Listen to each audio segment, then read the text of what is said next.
and gentlemen of the media,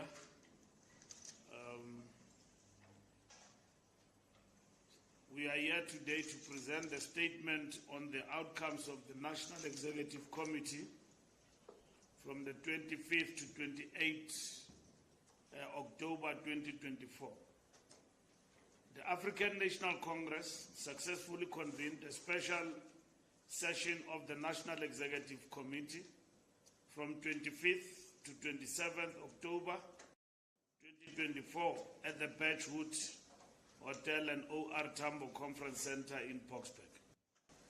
The special session was strategically timed to coincide with commemorating the 107th anniversary of the birth of our longest-serving President General, Comrade Oliver Reginald Tambo. The movement he served all his life paid tribute to his enduring legacy on Sunday, 27th October 2024. The day began with a solemn church service followed by a wreath-laying ceremony in honor of Comrade Oliver Reginald Tambo, acknowledging his role as selfless leader, a decisive freedom fighter, and the ANC's chief diplomat who gave his whole life to the liberation of our people.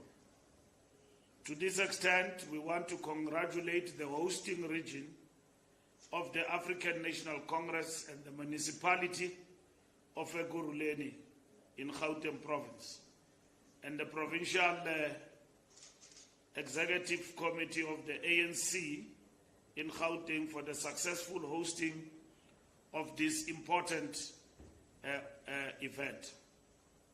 This fitting tribute was concluded by the OR Tambo Memorial Lecture delivered by President Cyril Ramaphosa, who emphasized on Tambo's unwavering commitment to unity, ethical leadership, revolutionary morality and discipline, the values that continue to guide the ANC today. The OR Tambo commemorations were further marked by the national launch of the ANC Foundation Course for All Members, a core project in the renewal program. This course is a declaration of our dedication to fostering a movement grounded in disciplined and well-trained cadres and leaders for challenges and responsibilities of our historic mission. Together, these initiatives strengthen our efforts to ensure that the ANC remains both responsive to the needs of South Africans and reflects the values and principles of our forebears. The special session of the NEC began with a moment of respect and commemoration,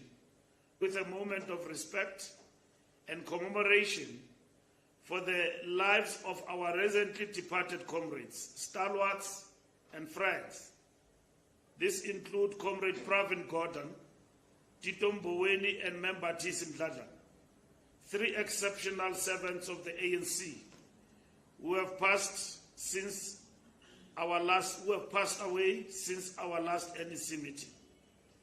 We extend our heartfelt condolences to their families and to all South Africans who have lost their loved ones during this period since the last meeting of the National Executive Committee.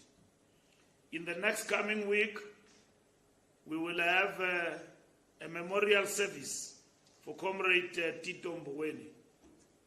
The NEC rigorously engaged the reports before it, addressing the domestic and global balance of forces, alongside diagnostic insights onto the state of our organization and the Integrity Committee's recommendations.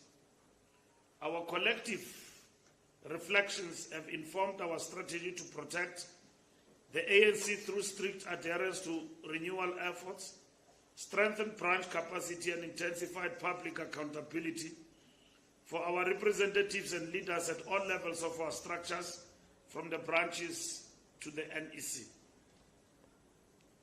On the diagnostic report, the NEC received the initial iteration of the diagnostic report on the state of the organization which builds upon two previous reports presented by the Secretaries General, Kgalema Motlanthe in 1998 and Gwede Mantashe in 2017.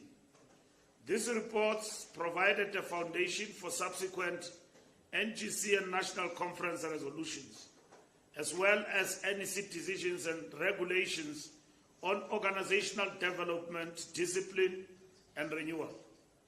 This draft report presented to the NEC remains a work in progress and will be enriched through visits to various provinces and engagements with regions and branches by the Secretary General and a team led by the organizing department.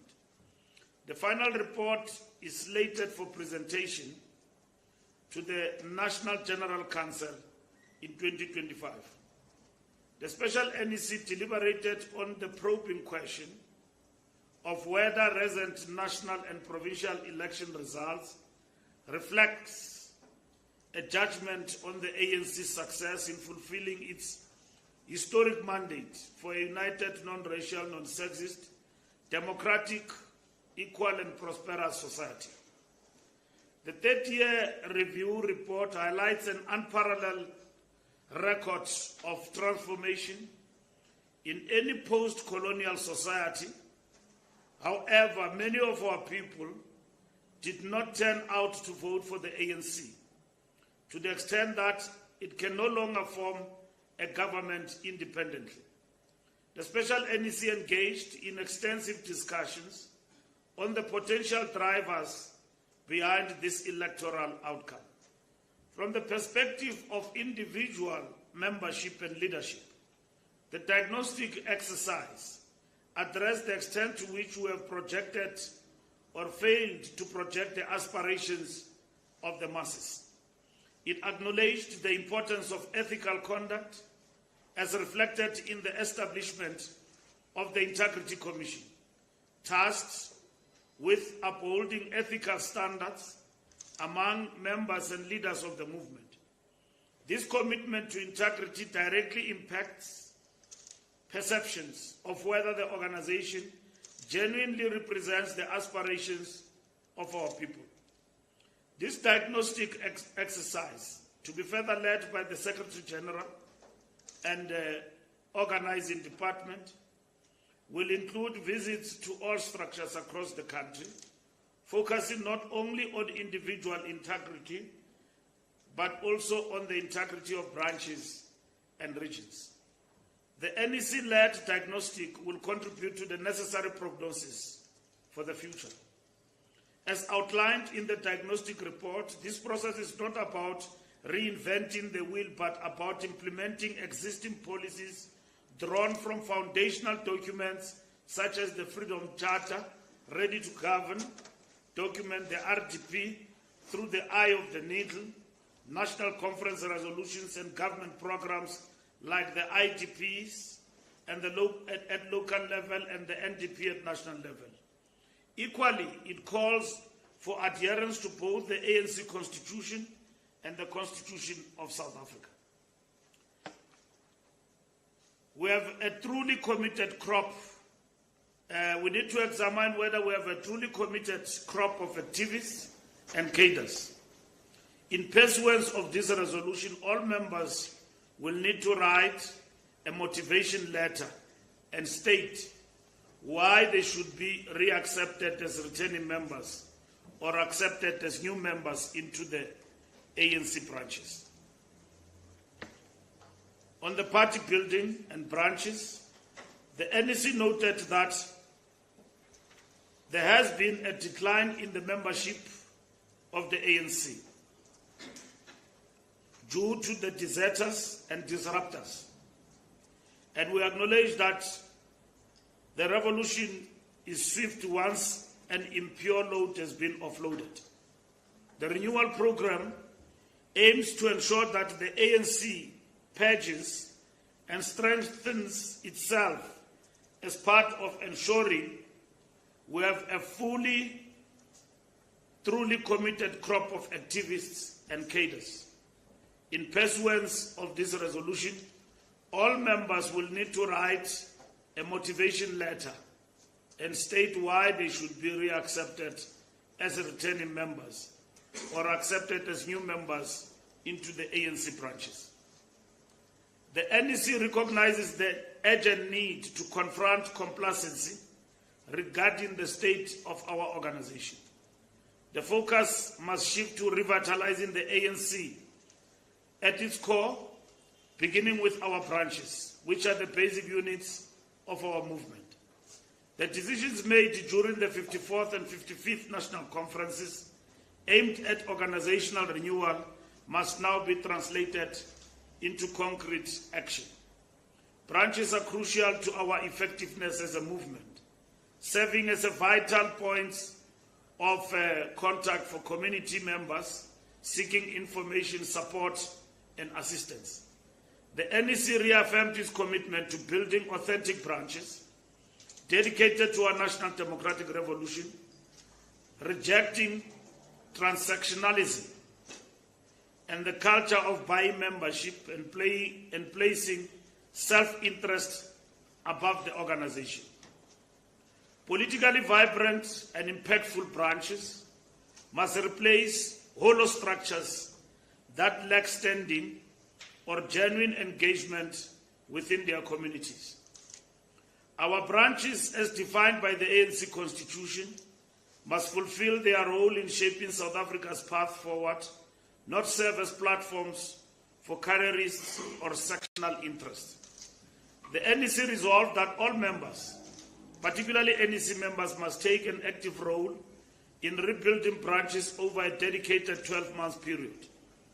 This entails empowering our members and supporters to ground the ANC within their communities, thereby disseminating the core values and principles of our movement. In doing so, we will not only foster unity and cohesion within our ranks, but also restore public confidence in the ANC and reverse our declining electoral support. The NEC reaffirmed that every leader must embody the spirit of an organizer, an activist, committed to the immediate task of the national democratic revolution. The NEC further resolved that branches should focus on becoming vibrant activist hubs with clear action programs that align with the goals of the national democratic revolution. This includes ensuring access to affordable services, promoting the upkeep of public infrastructure, and fostering healthy community environments through sports, arts, and culture initiatives. Moreover, ANC branches must engage actively with local government and civil society, creating clean, green communities with spaces for children to thrive. We urge our branches to collaborate with school governing bodies to guarantee quality education and mobilize parents to support their children's academic commitments. Working alongside community health practitioners, branches should identify and assist vulnerable families, thereby contributing to holistic community welfare.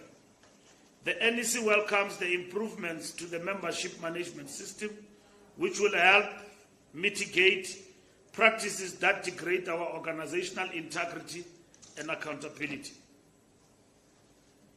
On the foundational course for all members, the special NEC welcomed the progress being made in political education and commended how this will further the organizational renewal agenda. In the same breath, the NEC expressed gratitude for the contributions of the Veterans League, particularly comrades Mike Maharaj, Sue Rapkin, and Paulo Jordan, in conceptualizing the ANC Foundation course modules.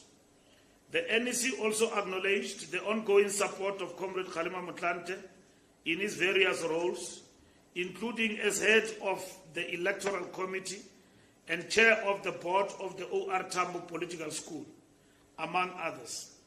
Furthermore, the ANC extended its appreciation for the continued support and political guidance from President Mbeki, whose invaluable insights continue to enrich discussions on the political affairs of the ANC in our country. Renewal is not limited to the reforms we are making to our structures. It is a moral and intellectual undertaking we can refer to as the RDP of the soul. The NEC highlighted that effective branches require members and leaders who are both ideologically grounded and ethically committed to our mission. It is in this context that we are proud to announce that we have officially unveiled the ANC Foundation course. This course, which will be mandatory for every ANC member, public representative, and leaders, begin with members of the NEC, is a decisive step towards ensuring ideological clarity and service-oriented leadership across our ranks. The NEC has identified the objectives of political education as a cornerstone of our organizational renewal. First and foremost, every member of the ANC must be educated about our rich history, vision, principles, values, ethical and ideological orientation, and policies. This foundational knowledge will empower our members and leaders with the analytical tools and practical skills necessary to become effective activists and agents of fundamental change within society. Additionally, through dedicated efforts in organizing and continuous training, we aim to transition from merely quantitative membership to cultivating high-caliber activists and cadres, individuals equipped with distinct qualities and skills suitable for advancing each phase of the NDR. The NEC resolved to ensure the successful implementation of this political education program, and several priorities have been established in this regard. The first priority is the rollout of our compulsory mass political education initiative, commencing in November 2024 and running through June 2027, which will engage the entire membership of the ANC in person at their respective branches. This will be followed by the induction of newly elected structures, including the branch executive committees, regional executive committees, provincial executive committees, NEC leagues, and public representatives. Other critical components will include compulsory political classes for all leaders at various levels and mandatory policy master classes for those in government positions.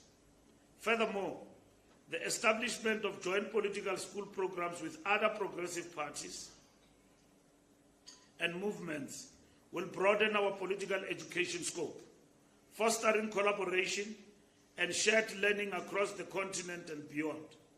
By implementing these measures, the ANC seeks to equip its members to embody the values and principles of our movement, and ultimately advancing the goals of the NDR and fostering a more just and equitable society.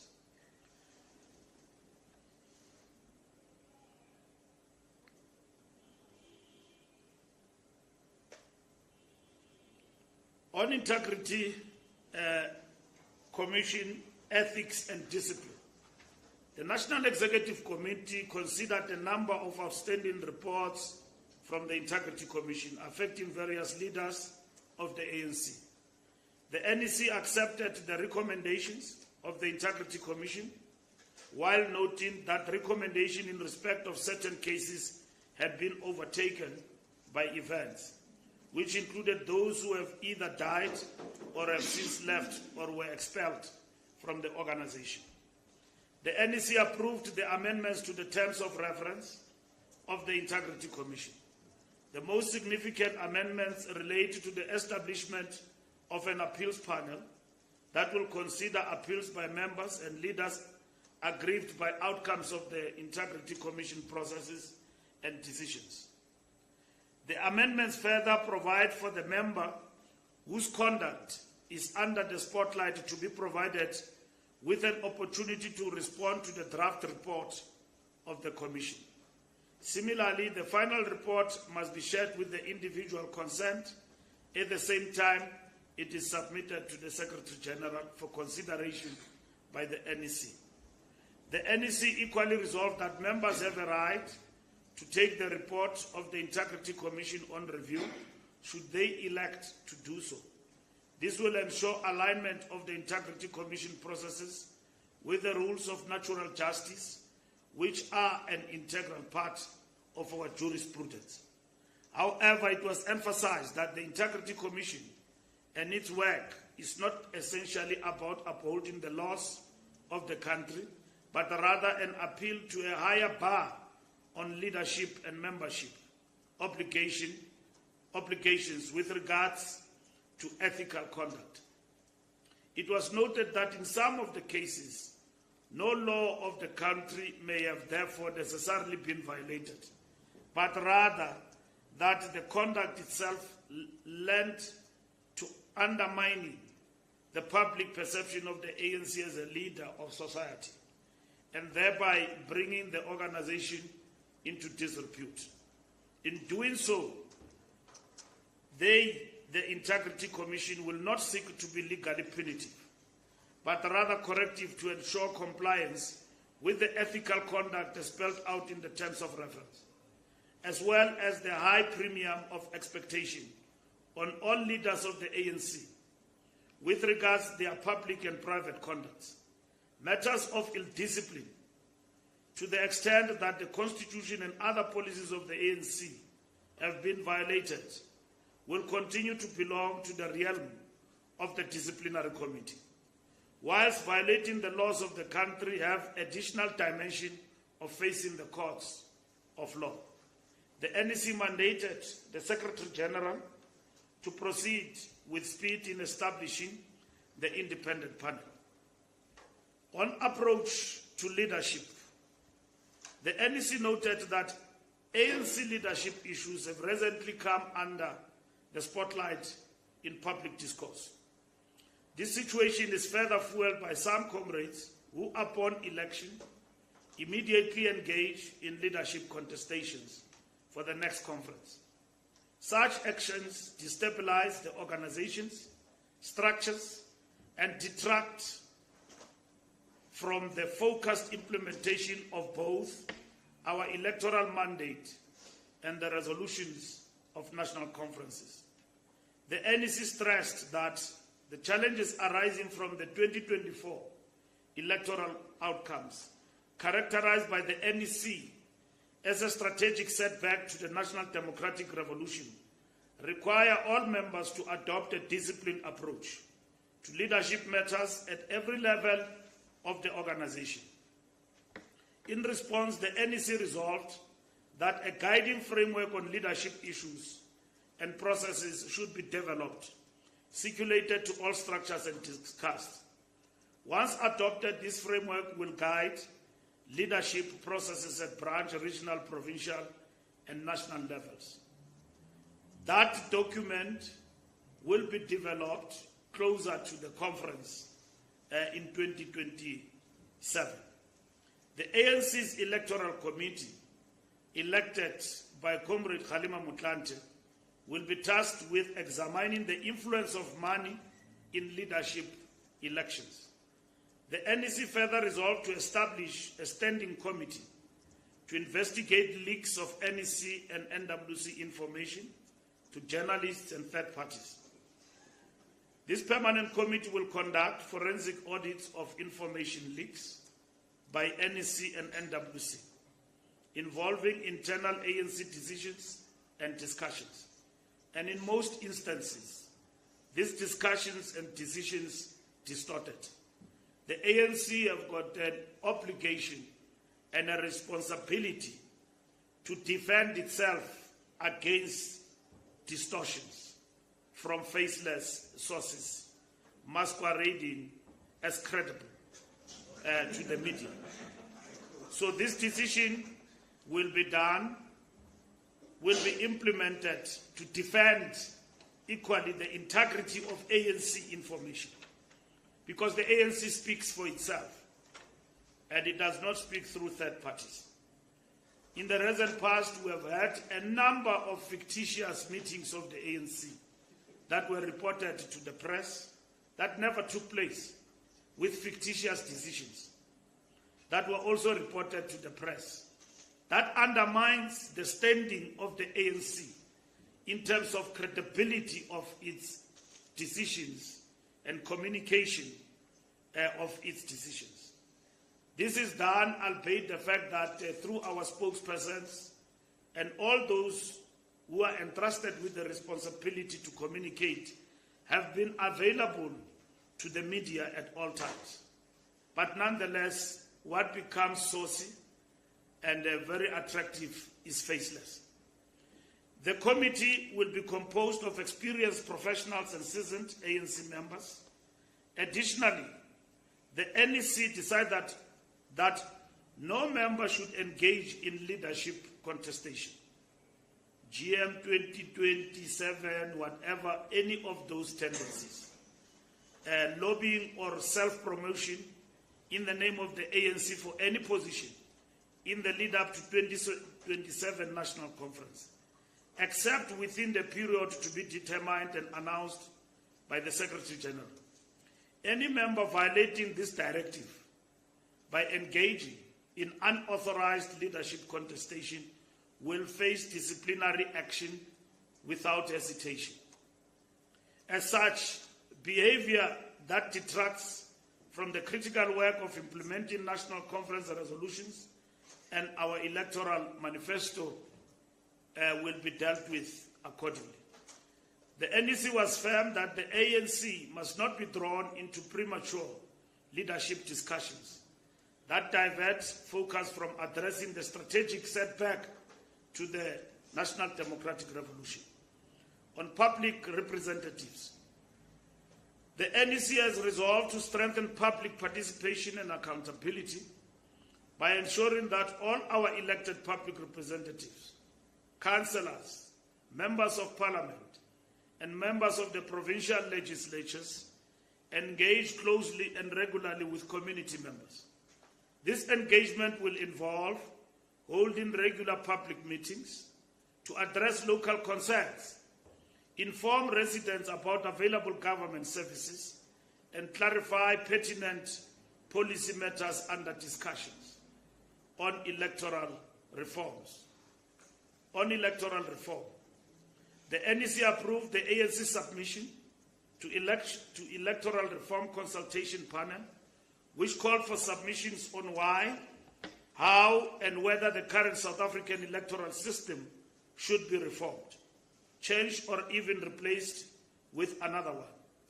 The deadline for submissions is 31st October 2024.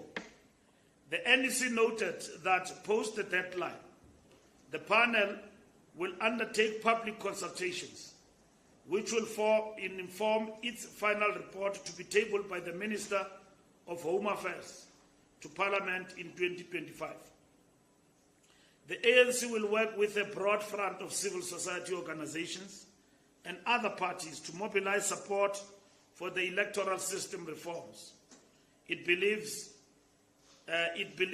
will strengthen our democracy and accountability of public representatives in a meaningful manner. On the national dialogue,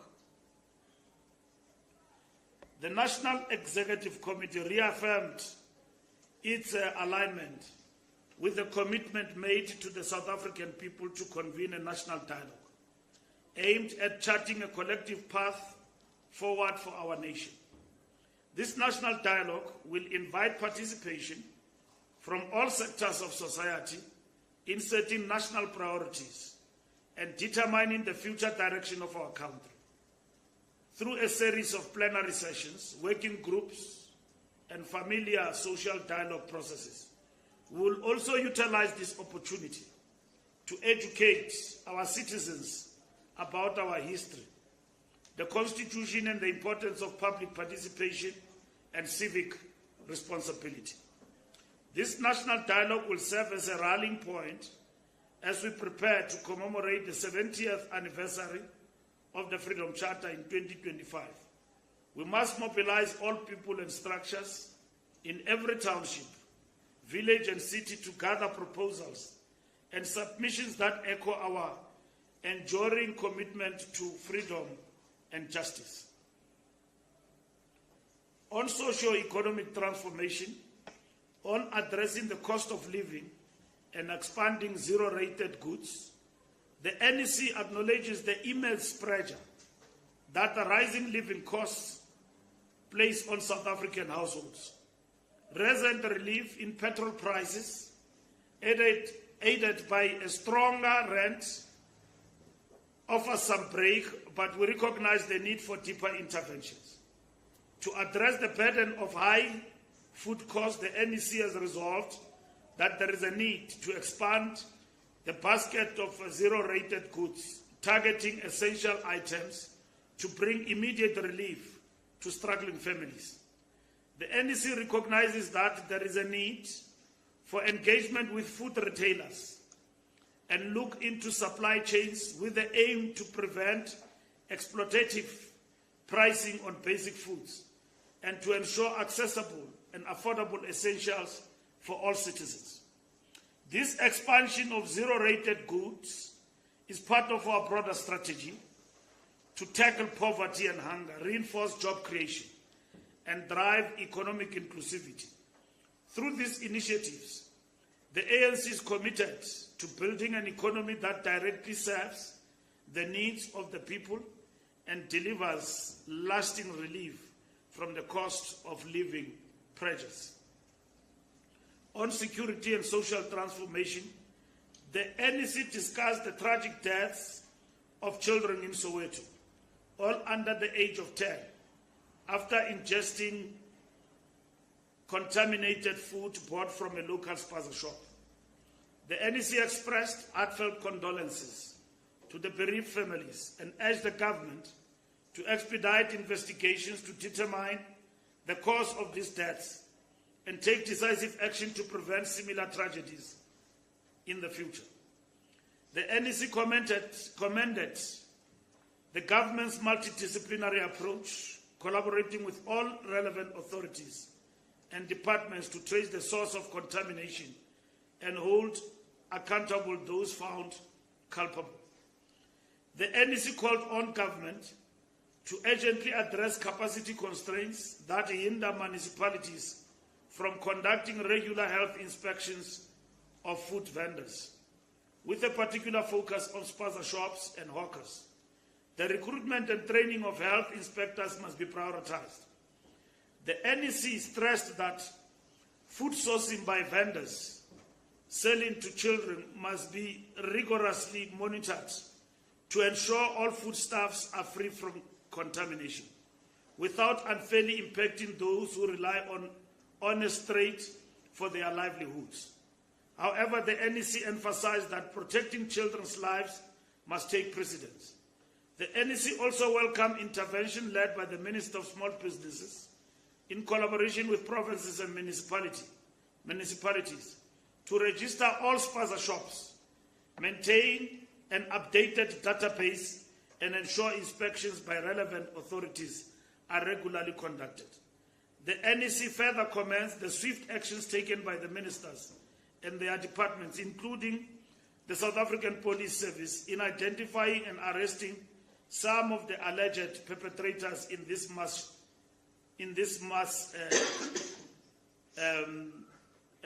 ingesting of contaminated food from the spaza shops. We look forward to further arrests and the successful prosecution of those who have committed these heinous crimes. And then yesterday, it was announced that this thing we call the poison is called osgophosphate or something. I don't know what is it called, but the minister announced yesterday the name of what we call the poison that has been used and found in some of the local areas. The NEC further commended the police and everyone else for a job well done. Geopolitical issues on international work. The NEC further recognizes that South Africa will assume the chairpersonship of the G20 in December 2024 and we recognize the centrality of this opportunity to advocate for the interest of developing nations and address pressing global challenges such as economic inequality, climate change, and sustainable development. Our leadership will focus on fostering collaborations, ensuring that Global South is heard as we emphasize the importance of equitable global governance. The NEC reaffirmed that it continues to place our continent at the center of our foreign policy, while also recognizing the need to communicate more about South Africa, its progress, aspirations, and goals. We will persist in supporting the implementation of the African Continental Free Trade Area and other initiatives outlined in Agenda 2063. The NEC reaffirmed that South Africa and the ANC remain steadfast on the path of solidarity and justice for the Palestinian people. Our nation's legal and diplomatic teams recently presented our submission to the International Court of Justice in support of the case we have brought against the State of Israel for the crimes of genocide that it continues to perpetrate against the Palestinian people in Gaza. The NEC calls on the international community to note the concerning intensification of the onslaught against the people of Gaza and more recently against the people of Lebanon. We must intensify our calls for immediate ceasefire, the release of all hostages, the provision of urgent humanitarian assistance, and the initiation of negotiation towards a just and lasting settlement. On 16 days of activism, the NEC resolved that as we approach the 16 days of activism, the ANC and the Women's League branches must utilize this period to focus on gender-based violence and femicide. It is imperative that victims have access to services and are supported in court proceedings. Furthermore, we must promote initiatives that educate men and boys against toxic masculinity and the use of violence as a means of problem solving. On the January 8 celebrations, the NEC noted that the January 8 rally will be held in Cape Town in the province of the Western Cape, and that preparations are well underway. Additionally, the NEC acknowledged that preparations for the 2025 National General Council will be a key highlight in the organization's work, driving renewed focus on accelerating service delivery. The NEC emphasized that service delivery, particularly in areas such as water, roads, and sanitation, remains the top priority. It called on the police to implement decisive interventions to stop criminal acts of extortion, which undermine local entrepreneurship and local economic development. This includes addressing instances of sabotage, targeting water infrastructure, often used to justify water tanker tenders. In conclusion, the NEC emphasizes the importance of unity and disciplined engagement as we navigate these critical periods. The ANC must remain steadfast in its mission to serve the people of South Africa and fulfill the promises of the National Democratic Revolution. In the spirit of Oliver Tambo, we commit to ensuring that our renewal program reflects the highest ideals of the ANC and meets the demands of our time. The special NEC meeting has set for us a resolute course to address the challenges ahead, to guard the ANC jealously, and to continue our historic mission of serving the people. Thank you.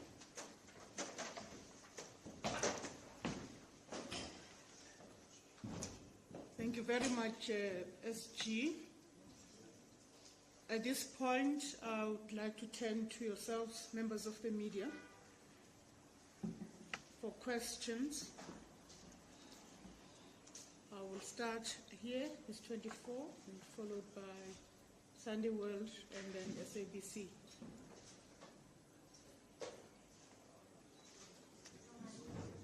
Please proceed.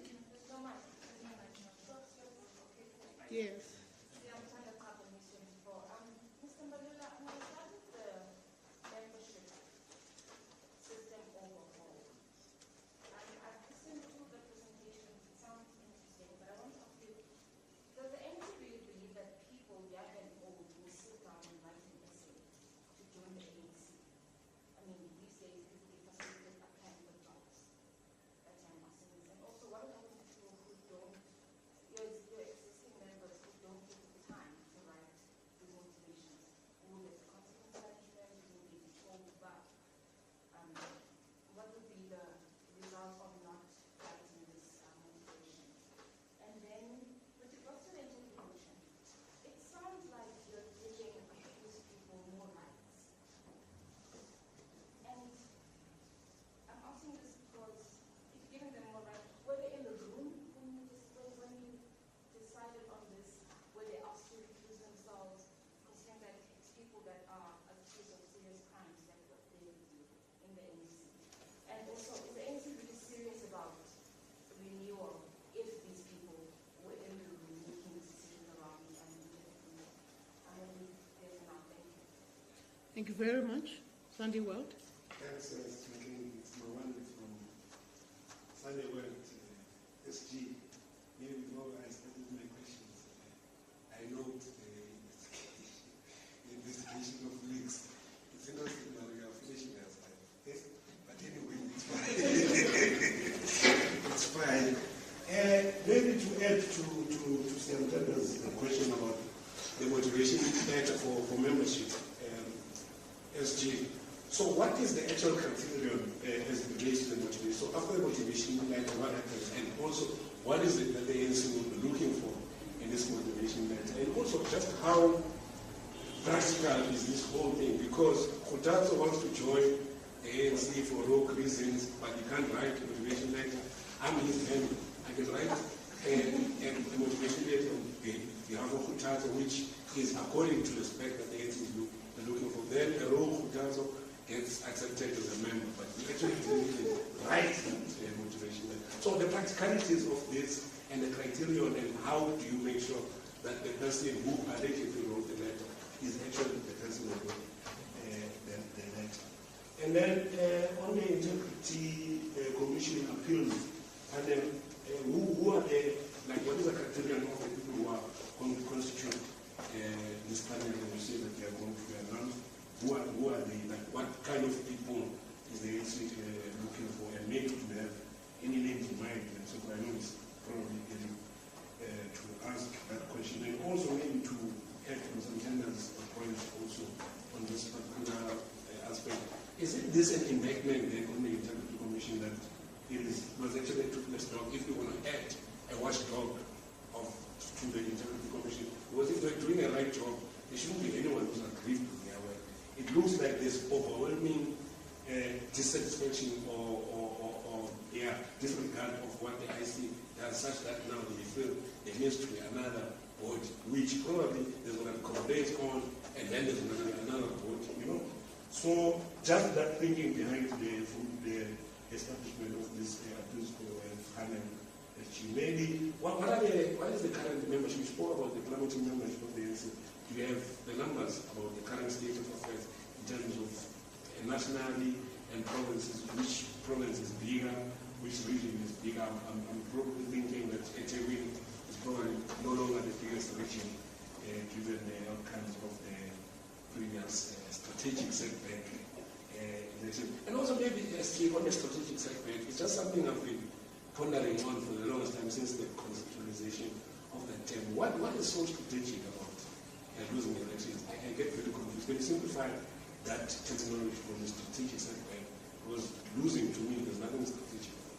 It's a fact to lose. So I feel like there needs to be an explanation on what is strategic about this electoral loss. Thank you very much. Thank you. I was looking for your hand to go up, given you've been cracking in laughter. I almost said you are disrupting your fellow colleague over there. Over to you, BC, and then I will come back to Sunday Times. Mr. Mbalula, what is the basis of these investigations on this? Is it not bordering also on media freedom in the country? What is the thrust of it? Because you've prided yourself as a governing party of ensuring that there's media freedom in the country. And it goes back to the days of Mr. Jackson and Taylor, so rest in peace, of the Media Appeals Tribunal. Are you in a way, inadvertently coming up with nice ways of clamping down on media freedom that is there within the media space and the proximity that journalists may enjoy with chatting with some of your REC, PEC, and ultimately National Executive Committee members? Then secondly, on the issue of the consultation for 2027, there is a good brother here, and that's one individual who happens to be the Deputy President of the ANC, Fikile, Friday, and they had their tea party where he said that when called upon, he's ready to contest as the President of the ANC. Why would you make such a resolution when your own Deputy President and members of the officials of your own party are ill-disciplined and go ahead and spew a Fikile Mbalula 2027, GM 2027, or a Paul Mashakile 2027? Who's going to listen to you when your own second in command is campaigning? Then, lastly, on the issues of the provinces, is there any uniformity when it comes to these local governments that you constitute? It seems as if everyone does whatever they like. Is there uniformity there? Thank you. Thank you very much. SG, shall I take the next one? Okay. Sunday Times. Ask your question.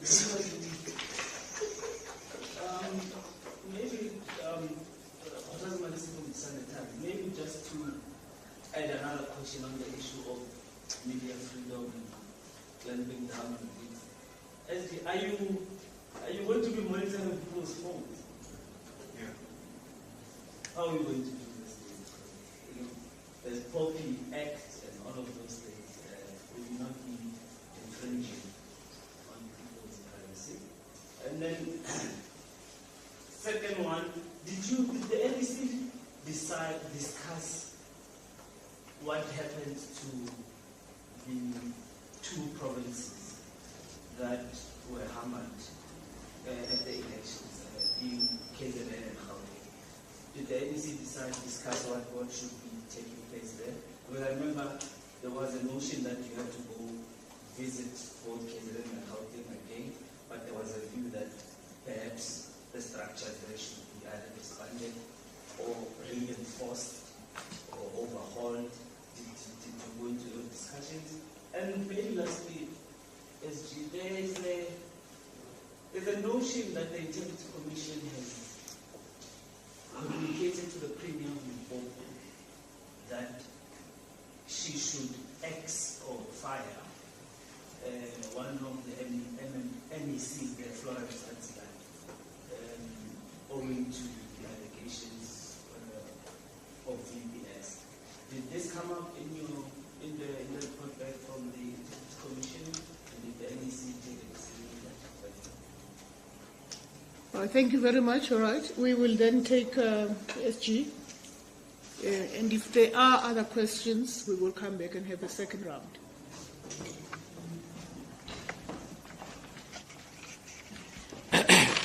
Thank you very much for the questions. News 24, will people sit down and write essays? The ANC process in terms of membership constitutionally allows for membership lapse. There is a period in terms of the constitution. So we are saying that it should not just be automatic, that after the lapse of membership, you just come back without undergoing a process. And that process is not defined in the Constitution, but we're enhancing that you can write or you can be interviewed, because some of the people can't write in terms of our members. Why you think it's important for you to continue to be a member of the ANC? And then to deepen the understanding of members. Branches and joining the ANC is not happening at Luthuli House. People are not recruited from here. Recruitment and organizing branches is happening at the local level, at the branch ward level. So the branch secretary and the branch executive are responsible for this recruitment. So they know these members. They can talk to them, engage them about why they think that it is in their interest to renew the membership of the organization. That enhances consciousness. Now we're talking about members. We don't even talk about supporters. We're talking about a person who have deliberately taken a decision that I don't just want to support, I want to join, to be a member of the ANC. So being a member of the ANC means you follow the brand, you are party to it. At the end of the expiry of your membership, you want to renew your membership. So you explain yourself. It's not a punishment in any way, but it enhances consciousness and a sense of belonging and pride into the brand of the ANC. So it's not really essays or whatever that it is, that before you join, when you are recruited, you must write. No, it's when after your membership have lapsed and all of that. So if you are a society, which we are not, we are an organization, but we operate alongside, there are certain rules that govern how members get to pride themselves with the brand that they follow. And at the same time, each organization and societies have got their own rules. So as part and parcel of the renewal, because we're a political force with clear mission and objectives, it is important that we must continue to revive the consciousness of the members of the ANC. Yes, people, when they are affected in terms of the Integrity Commission, they recuse themselves, including the President. So when we were discussing the Integrity Commission, he recused himself, so he was not there. So I'm just giving you an example.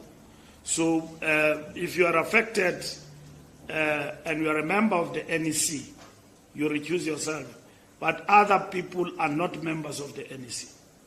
So the NEC discuss their issues in their absence. In terms of the letter for motivation, I think I've covered the point which Mawande also is raising, which I'm coming to his questions.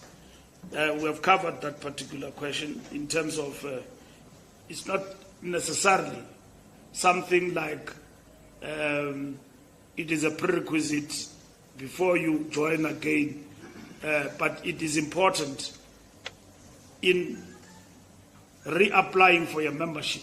Consciousness must be enriched in a particular way. So that's what important. Criteria of the panel, we will appoint the panel among the best of the ANC, who are experienced, who are veterans of the organization. The panel, it's a decision of the National Conference that we must establish a panel. All what we have done this past weekend was to agree that that panel is part of the resolutions of the conference, that it must now be established. It's not a new structure. It's a structure of appeal on matters of integrity. The same as on matters of discipline. If the disciplinary committee has found you guilty, you can apply for appeal in the NTCA. So integrity at the conference, the issue was that there is no recourse. How do we engage with the decisions of the Integrity Commission? Long before they come to the NEC, because the NEC is the final arbiter where you can appeal, and the national conference. Not even the NEC is the final arbiter. Let me self-correct. It is the national conference, where you can appeal your membership if you are expelled and so on. You can go up to the national conference to appeal. So in this instance, the appeal panel is for the matters of the Integrity Commission.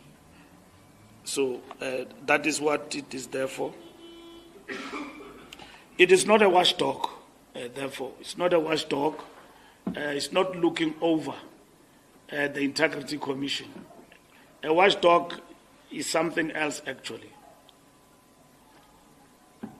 A watchdog, in meaning, it is something that oversees the other structure in terms of reviewing its decisions and so on. So the ANC, what it does, it enhances its own checks and balances in order to give members a fair chance to a hearing and so on. But also Integrity Commission is to educate people, because other people go to the Integrity Commission and then they conflate ethics with acts of criminality. You know, a simple conduct can be an unethical conduct that bring the ANC in disrepute. So that's what the Integrity Commission is judging. You know, it's not like DC that you have committed acts of criminality and all of that, of course, which have got an impact on the integrity of the ANC, and then you go through the DC and decisions are taken and all of that. Here in this instance is that it is alleged you have done this thing. You explain yourself. But are you aware that the actions that you have taken have affected the ethical standing of the ANC in society? And therefore we think for you to correct, you have to undergo the following things. There's a lot of things we still need to improve in terms of the Integrity Commission, because these are uncharted waters. The set of things that are defined as acts of ethical conduct, misconduct, and what are those? So we have to improve going forward in terms of the work of the Integrity Commission. The strategic setback, it means that you have not lost power, but you don't have unfettered majority. That's what it means. So it's a strategic setback in a sense that you still have got a hold over power, even though not 100%. Meaning, it's a recognition that you've got a largest party, which is a difference from a majority, overwhelming majority, unfettered majority. That's what it means. So it means you cannot forsake that little that you've got in the context of many. If the ANC did not have the largest majority, do you think all these parties will work with the ANC? In the words of another leader, they will surgically remove the ANC from power. And the reason why we are not talking to anyone with a cap in the hand is because we are the largest party. And at the same time, the reason why we are not going to the backbenches is because we'll become the biggest opposition.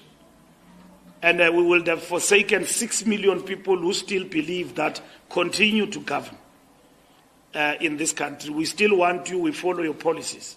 We'll have betrayed them.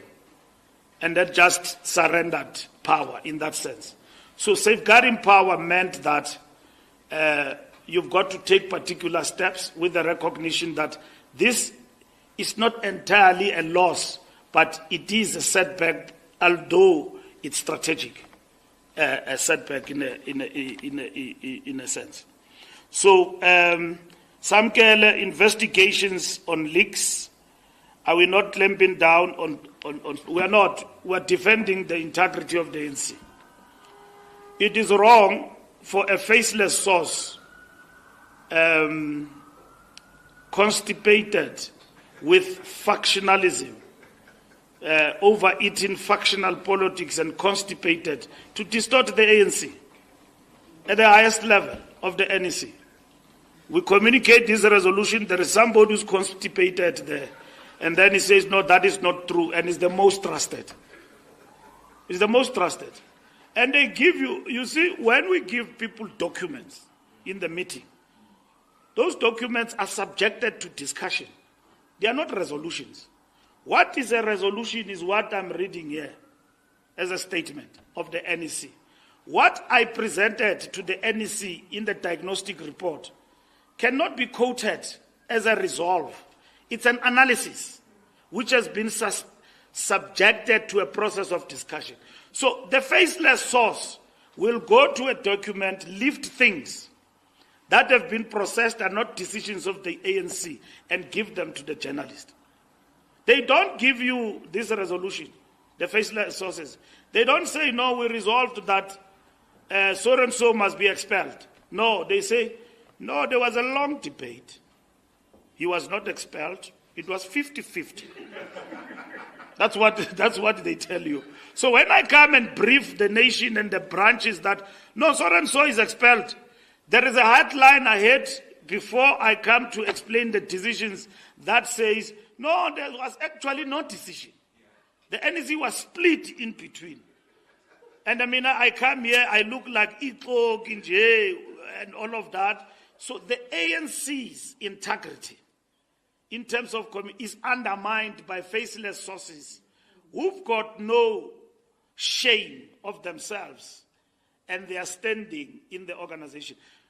We can't blame the media for that. The media can't be blamed for working with faceless sources. That's how you operate. But members of the ANC must self-respect. What tools are we going to use to engage? That's our secret also. That one is our secret. But we're going to engage.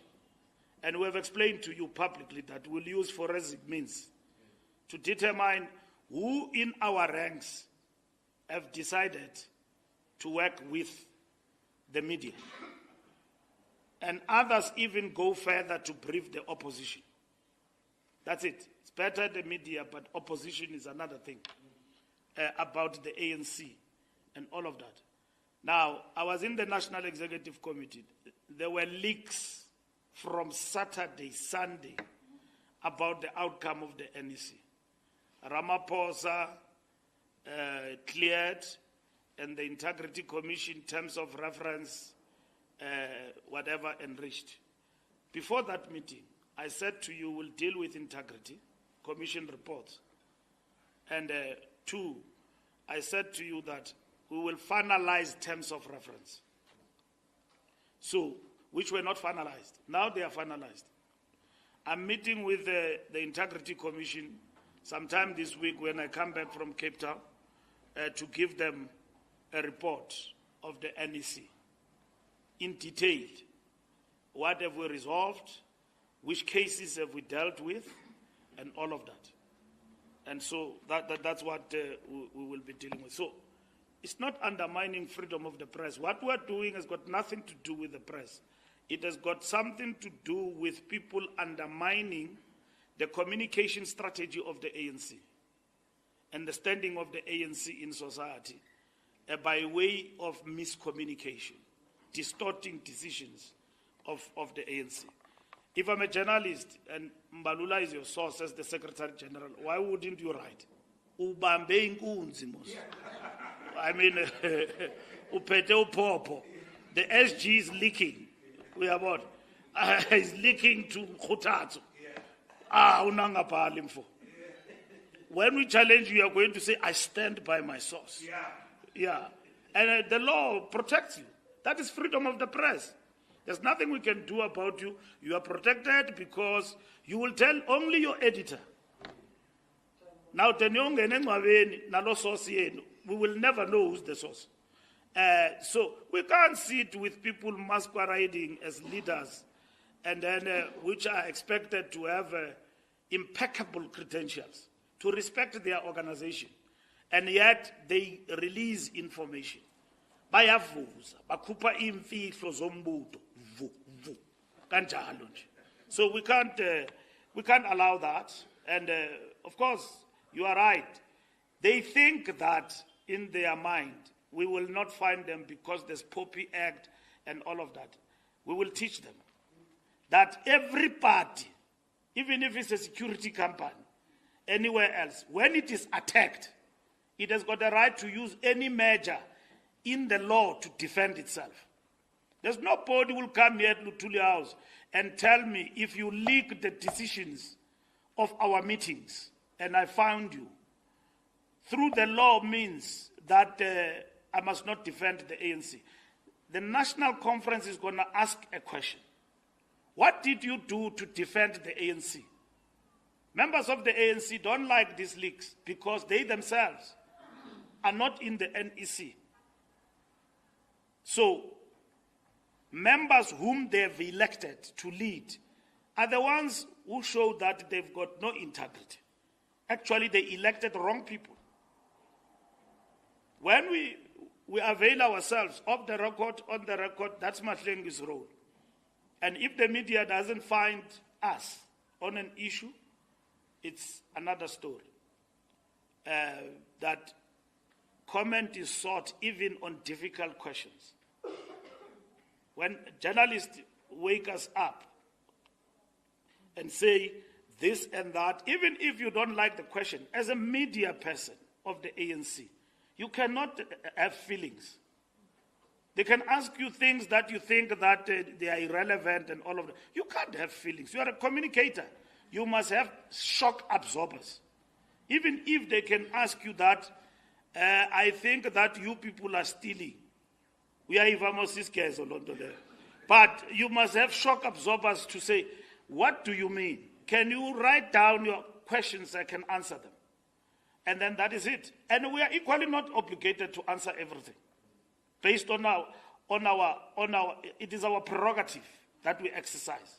It's a media strategy that every party or individuals actually follow. Mashatile's remarks, we have discussed that with the DP. Those, you interviewed him before the NEC decision. Now, decision of the NEC is here. And DP was actually clearer in terms of his answer.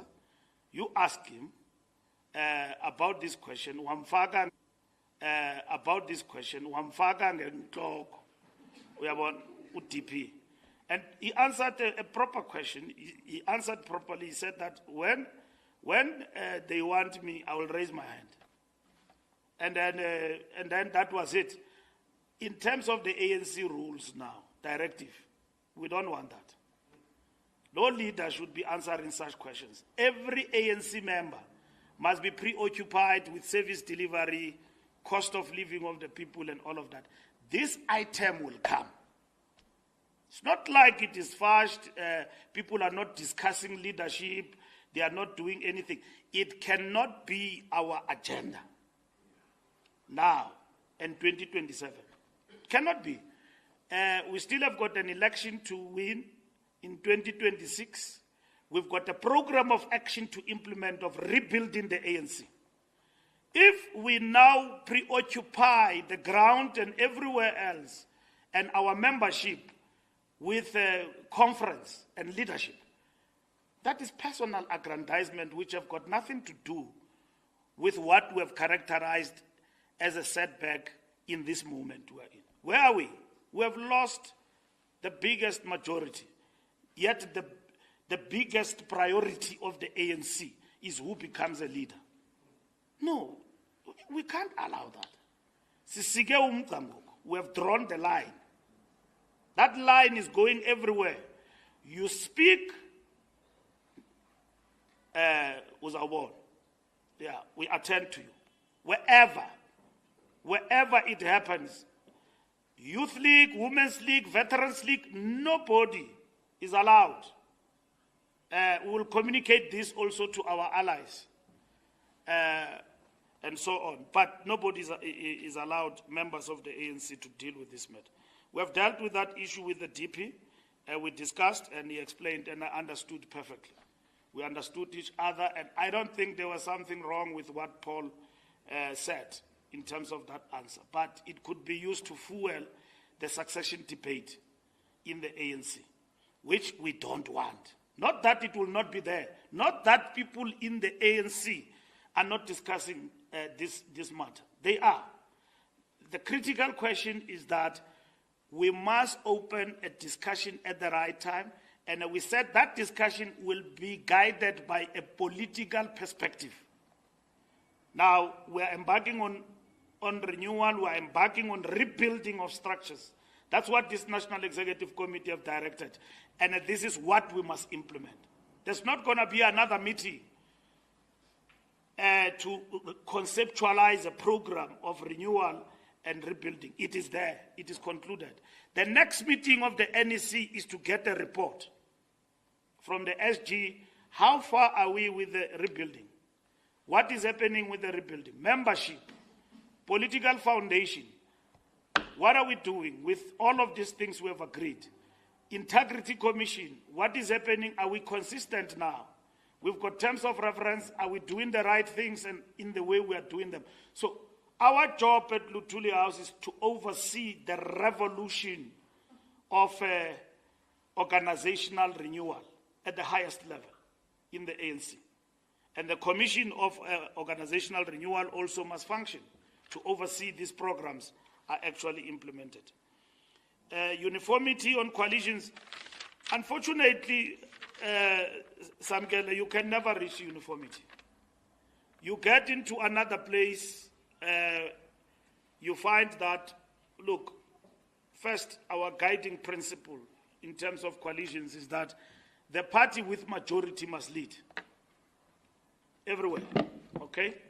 And then you go and talk to political parties, they don't agree with that. They don't agree with that. You've got an option to be an opposition and all of that. And then they say, no, we agree, but we want mayorship. A party with no majority. And then you are the biggest party.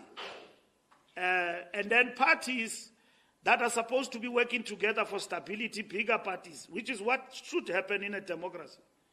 A party that have emerged, 1 and 2, must work together to govern. They don't find each other. Like we don't find each other with the DA in the coalition talks in Gauteng at the local level. But if the ANC and DA were to come together in a coalition, work at the local level, and the IFP and everybody like it happened in KZN, will you have instability there? No. There will be water.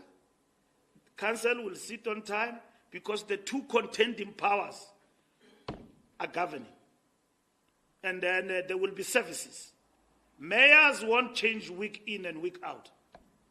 Now, with small political parties, there is a risk. It's what we call not even a grand, is it a grand coalition? Yeah. A grand coalition has got risks. You get blackmailed there by somebody you can't leave. Blackmail beyond blackmail to the point of abuse. You can't leave because you don't have partners, you've got this person. This is what others wanted to lock us in. And we said no. Because today we have a GNU that we have with all the political parties that are...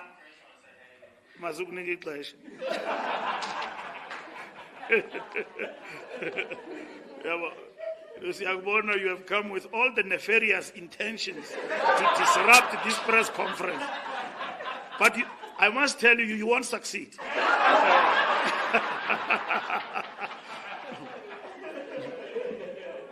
So, yeah, exactly. So, Kotatso, the last point is Kotatso. The leaks matter, I've addressed it. ANC is not rogue. Won't do illegal stuff or intelligence. We don't have that capacity. But we can do things like even legal firms do. Legally. Employ forensic people to help us defend ourselves against rogueness and distortion of our views. And that is it. And I can see your look, you are thinking about your phone. And that you are an independent journalist, so you can't be tapped. No, we can't. In terms of the Poppy Act and all of that, we don't even have such powers. We don't do that.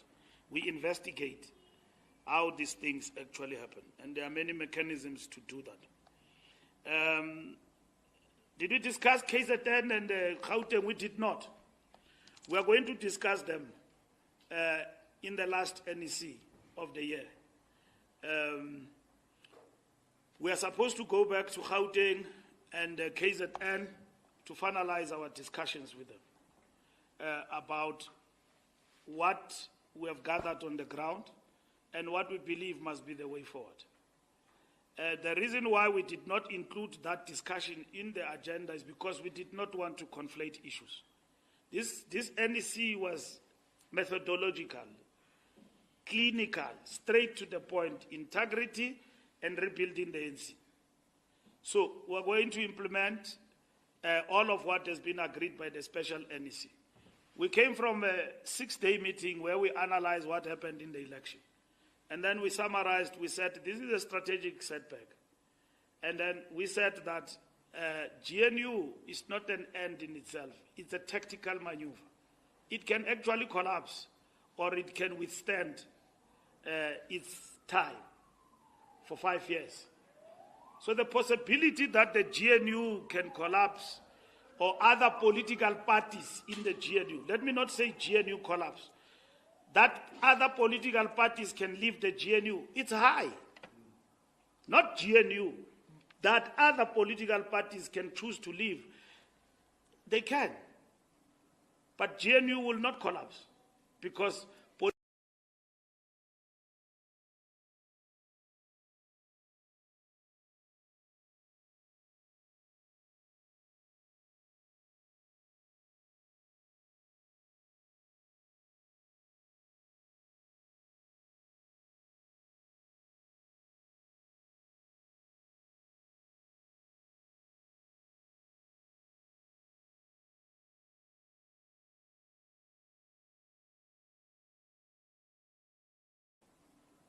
GNU will not collapse because